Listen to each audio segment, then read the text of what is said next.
The morning was ordinary, deceptively calm. I was driving the kids, three little sparks of chaos in neck pillows, toward a family reunion we had been dreading and anticipating in equal measure. Coffee in the cup holder, snacks in the back, GPS set, everything perfectly mundane. Or so I thought. Then my husband's hand tightened on the dashboard, his face pale. His voice barely rose above a whisper. "Turn the car around." Now.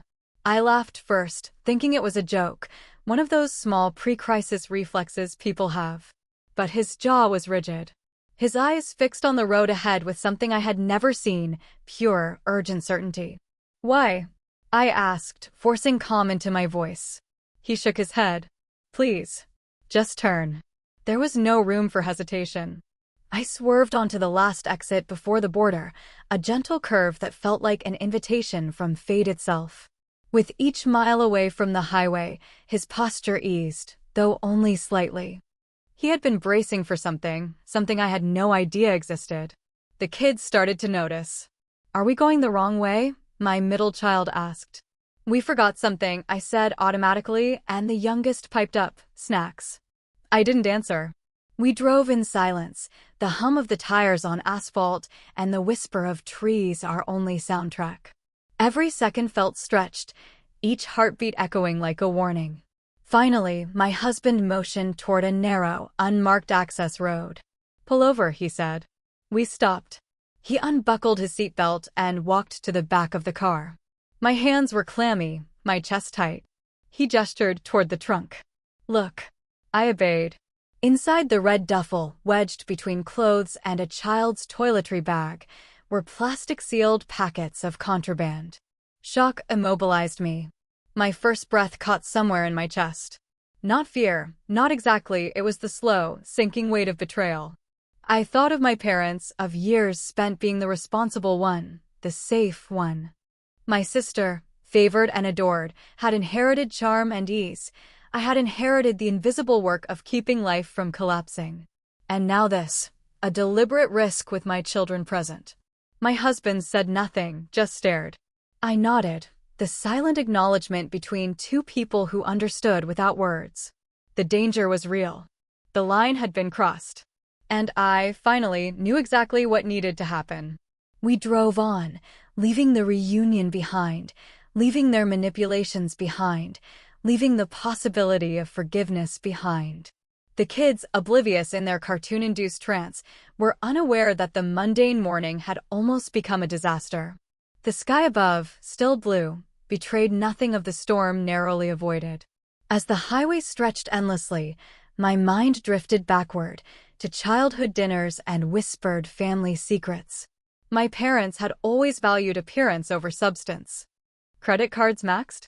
Gas shut off? No problem, as long as the house looked immaculate, as long as they could charm their way out of reality. I had learned young. Usefulness earned love. Boundaries were negotiable. I remembered the countless emergencies my parents had thrust onto me, bridging gaps for my sister's jobs, navigating bills, deciphering their lies. Each time I gave, I told myself it was just a small sacrifice. It was never small. They were skilled manipulators, experts in emotional leverage. And I had been their designated driver at a demolition derby of life. Then came the school issue. My nephew was struggling, my sister overwhelmed.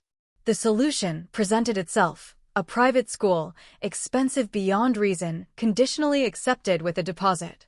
And who did they turn to for help? Me. My stomach had knotted instantly. I cared for the child, yes, but history had taught me where this path led. I said no gently but firmly. Silence fell. Cold. Resentful. Fast forward to the present drive, the memory of that refusal pressing on me like the weight of the trees outside the window. My parents, calm and cheerful that morning, had managed to sneak something past me again. The red duffel sat in the trunk like a quiet accusation. It was a pattern. They framed generosity as expectation and every no as a moral failure. I had been trained to obey, to anticipate, to forgive. But today, something had shifted. The gravity of their choice, the risk they had imposed on my children, was unmistakable. As we drove, I thought of the years I had spent justifying their behavior.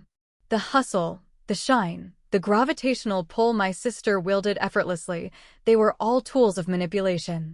I had carried the invisible weight of responsibility, the armor of compliance. But now, for the first time, I considered abandoning the battlefield entirely. The road curved into silence, the forest surrounding us like a witness. The kids remained blissfully unaware, their tiny hands clutching toys, their soft snores and murmurs a reminder of the stakes. I realized I wasn't just protecting myself anymore. I was protecting the next generation. My husband's steady presence beside me grounded this resolve. Together, we understood some battles weren't worth fighting. Some bridges weren't worth crossing. We arrived at the hidden turnoff, the narrow access road cradled by trees. My husband gestured silently, and I pulled the car over. The duffel in the trunk waited, heavy with unspoken threats. My pulse raced. He opened the bag. Plastic-sealed packets of contraband, hidden among clothing. My stomach sank. My breath caught. Not only had my parents lied, manipulated, and coerced, I realized they had also risked our safety. My children had been in the car. Years of conditioning surfaced, guilt, self-doubt, the instinct to protect family no matter what. But the truth was undeniable. This wasn't a mistake. It was a calculated gamble. My husband's eyes met mine, calm, resolute. We understood each other perfectly. I felt a sudden clarity. I didn't need to fix them. I didn't need to save them. I needed to save us. We drove away without a word, leaving the bag behind, leaving their expectations behind, leaving the toxic cycle behind.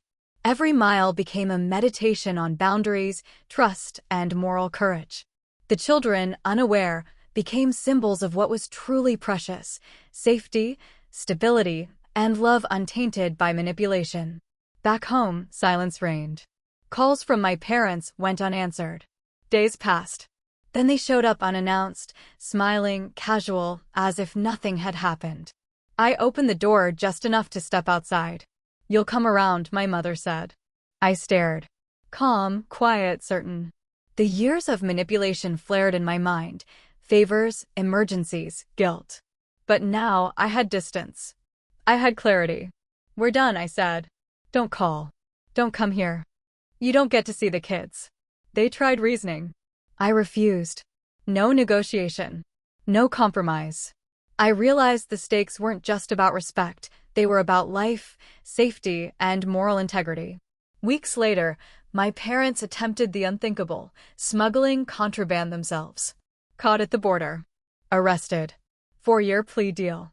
I learned through a frantic email from my sister. No guilt. No second chances.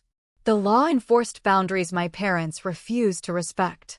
I sat quietly, a weight lifted. I had already acted morally, decisively. We had avoided disaster. The realization hit me. Protecting the family I built, not the one I was born into, was not selfish. It was necessary. And for the first time, I felt true freedom. Months later, we relocated.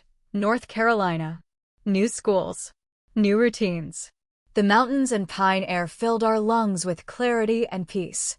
Calls from relatives went unanswered. We had created a life without the constant strain of manipulation. The kids laughed freely. My husband slept soundly. I no longer carried invisible responsibilities or guilt. Boundaries were no longer theoretical, they were real. Occasionally, news filtered through of my parents' ongoing consequences. I didn't intervene. I didn't need to. Our life, imperfect but ours, thrived. For the first time, I could breathe. For the first time, I could teach my children that love doesn't require exploitation and that safety and integrity are the ultimate forms of care. The storm had passed and we had survived, not unscathed, but unbroken.